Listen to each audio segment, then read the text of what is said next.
दोस्तों टैली में इनवॉइस एक बहुत ही इंपॉर्टेंट टर्म है एंड अगर आप टैली के बिहाफ पे किसी स्टोर में वर्क करते हो तो आप डेली बेसिस पे काफी सारे इनवॉइसेस देखते होंगे।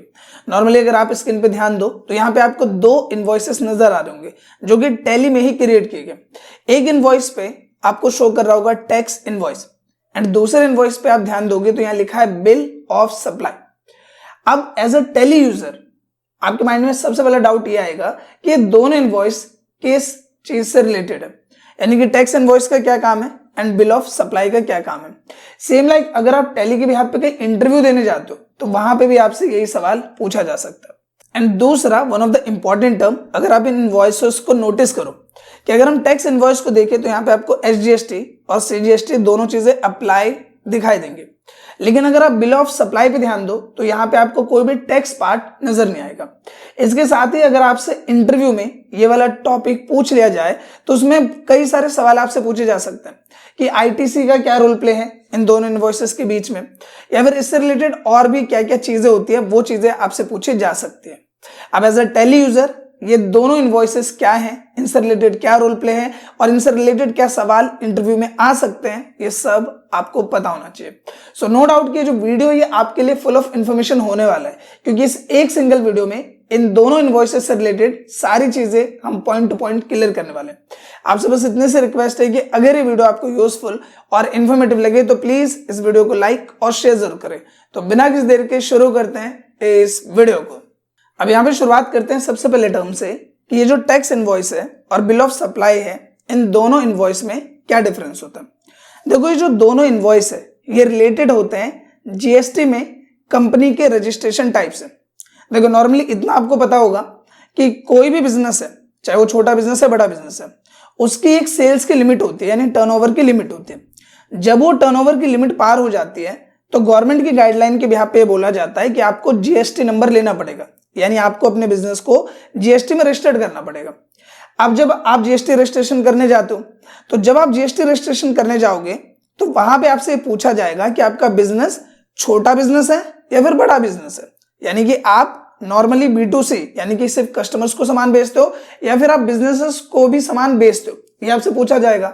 और ये पूछने के दो तरीके होते हैं, वो बोलता है कंपोजिशन या रेगुलर, यानी कि वो कहता है कि अगर आप छोटे बिजनेस हो तो आप जीएसटी में रजिस्ट्रेशन टाइप लो कंपोजिशन, और अगर आप बड़ा बिजनेस हो तो आप लो जीएसटी में रजिस्ट्रेशन टाइप रेगुलर। दो चीजें, कंपोजिशन रेगुलर। अब जो लोग कंपोजिशन बिजनेस के कैटेगरी में आते हैं वो जो इनवॉइस क्रिएट करते हैं वो होता है बिल ऑफ सप्लाई, और जो बिजनेसेस रेगुलर टाइप की कैटेगरी में आते हैं वो कैसा इनवॉइस क्रिएट करते हैं, टैक्स इनवॉइस।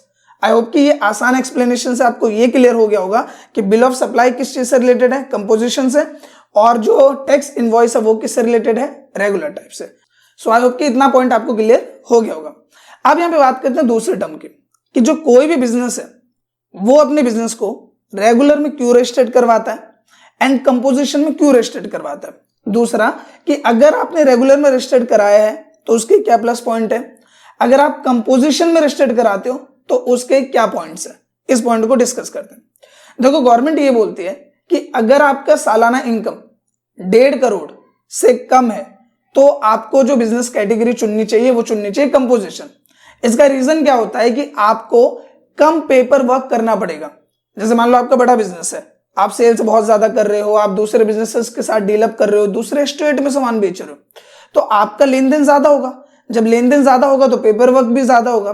तो गवर्नमेंट ये बोलती है कि क्योंकि आप छोटे बिजनेस हो तो आपको ज्यादा तामझाम करने की जरूरत नहीं है, आप अपने आप को कंपोजिशन में रजिस्टर्ड कर लो और उसके बिहाफ पे आप सिर्फ जो सामान बेच रहे हो उसका हिसाब किताब रखो और कम पेपर वर्क में अपने कंपनी के लेन देन को मैनेज करो। उसी की जगह गवर्नमेंट ये बोलती है कि अगर आपकी सालाना टर्नओवर 1.5 करोड़ से ज्यादा है, यानी कि आप बड़े बिजनेस के तौर पे काम कर रहे हो, तो आपको जो अपना जीएसटी रजिस्ट्रेशन है वो किस में कराना चाहिए, रेगुलर में, जिससे क्या है कि चीजें आपके लिए मैनेज करना थोड़ा ज्यादा बेटर हो क्योंकि आप बड़े बिजनेस की कैटेगरी में आते हो। इसके साथ एक बहुत ही इंपॉर्टेंट टर्म होता है जो कि होता है आईटीसी, जिसको बोलते हैं इनपुट टैक्स क्रेडिट। तो अगर हम बात करें बड़े बिजनेस की तो उनको इनपुट टैक्स क्रेडिट का बेनिफिट चाहिए होता है, जिसके लिए वो क्या करते हैं कि वो यहाँ पे रेगुलर में रजिस्टर्ड कराते हैं। अगर कोई भी बिजनेस रेगुलर में रजिस्टर्ड है तो वो आईटीसी क्लेम कर सकता है। लेकिन अगर कोई बिजनेस कंपोजिशन में रजिस्टर्ड है तो वो आईटीसी क्लेम नहीं कर सकता। आई होप कि आईटीसी के बारे में आपको पता होगा, नहीं पता तो आप ऊपर दिए हुए लिंक पे क्लिक करके या फिर मेरी प्लेलिस्ट में जाके आईटीसी के ऊपर वीडियो देख सकते हैं। उसमें इन डिटेल मैंने आईटीसी के पॉइंट को क्लियर किया होगा। तो मेनली ये दो टर्म होता है। आई होप कि इतनी चीज से आपको ये क्लियर हो गया होगा कि बिल ऑफ सप्लाई किस चीज से रिलेटेड है और ये किस चीज से रिलेटेड है। तीसरा एक इंपॉर्टेंट टर्म कि अगर हम बात करें टैक्स इनवॉइस के, जो कि किसका पार्ट है, रेगुलर जीएसटी टाइप का, तो उसमें नॉर्मली हम एसजीएसटी, सीजीएसटी, आईजीएसटी यानी कि टैक्स पोर्शन को मेंशन करते हैं। लेकिन जो बिल ऑफ सप्लाई होता है उसमें हम सिर्फ क्या सामान बेच रहे हैं उसको मेंशन करते हैं। उसमें हम कस्टमर से टैक्स नहीं ले सकते। उसमें ना आप एसजीएसटी मेंशन करते हो, ना आप सीजीएसटी मेंशन करते हो, ना कोई टैक्स पार्ट मेंशन करते हो, यानी कि उसमें आप कस्टमर से टैक्स नहीं लेते। लेकिन अगर आपका बिजनेस रेगुलर कैटेगरी में आता है तो आप कस्टमर से टैक्स लोगे। इनवॉइस में ही आपको टैक्स मेंशन करना पड़ेगा और उस टैक्स को ऐड करके जो टोटल अमाउंट है वो आपको मिलेगा। आई होप कि जो बेसिक इंफॉर्मेशन है वो आपको क्लियर हो गया होगा। आप देखो नॉर्मली अगर मैं यहाँ पे आपको टैली की स्क्रीन शो करूं, यहाँ पे आप देखोगे मैंने मोहित ट्रेडर्स करके कंपनी को ओपन किया हुआ है। जब नॉर्मली मैं यहाँ पे अभी जाता हूँ डे बुक में, हम डे बुक में गए एंड यहाँ पे मैं पीरियड चेंज करता हूँ, ऑल्ट F2 करते हैं, 1/4/2024 से 31/7/2024 का डेटा खोलम। यहाँ पे आप देखोगे मेरे पास इनवॉइसेस है। सिंपली मैं यहाँ पे गया कैश में एंड ये इनवॉइस नंबर 4 मैं यहाँ पे ओपन कर रहा हूँ।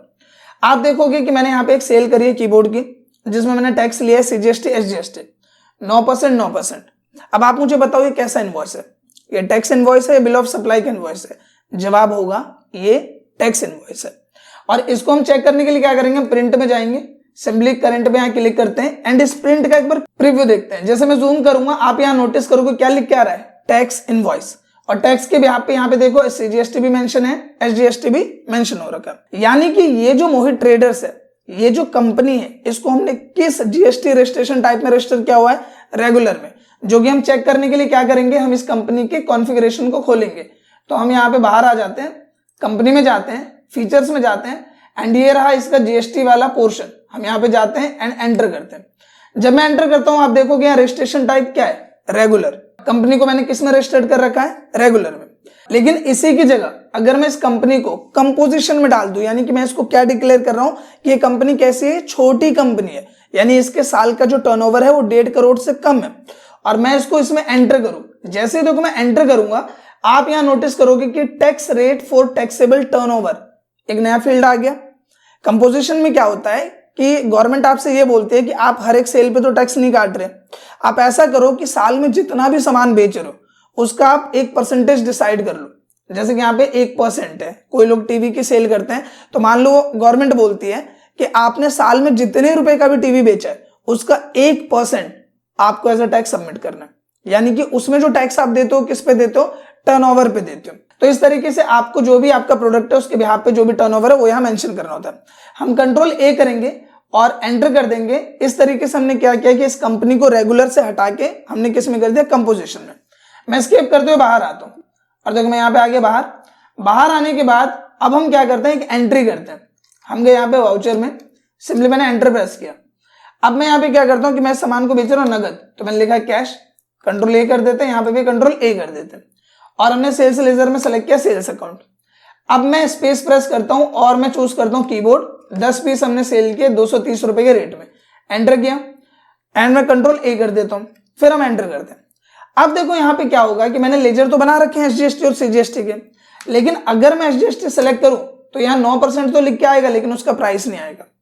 इसी की जगह अगर अभी हमने इसको रेगुलर में ही रखा होता और मैं यहाँ पे एसजीएसटी सेलेक्ट करता तो 9% भी लिख के आता और इसका 9% यहाँ कट के आ जाता, यानी कि कैलकुलेट होके आ जाता।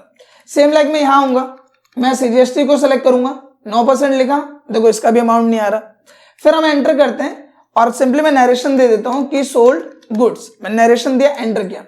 अब देखो यहाँ पे अभी आपको एसजीएसटी और सीजीएसटी दोनों लिख के दिखा रहा है, लेकिन जब मैं इसका प्रिंट करूंगा या मैं प्रीव्यू देखूंगा तो ना वहां पे आपको एसजीएसटी दिखेगा, ना आपको वहां से जीएसटी दिखेगा और ना ही इनवॉइस पे टैक्स इनवॉइस शो करेगा। देखो हम एंटर करते हैं और एक्सेप्ट करते हैं। इसके के आगे बाहर आने के बाद हम क्या करते हैं, हम चलते हैं डे बुक में एंड सिंपली हम डे बुक में आए। आप देखोगे एंट्री है 31 जुलाई 2024, यानी कि जो भी डेट मैंने इसमें डाल रखी है, मैं एंटर करता हूं। आप देखोगे वही एंट्री है, इसमें से एसजीएसटी भी गायब है, सीजीएसटी भी गायब है। इसके साथ ही मान लो मैं यहाँ प्रिंट में जाता हूँ एंड हम करंट पे जाते हैं एंड प्रीव्यू पे क्लिक करते हैं।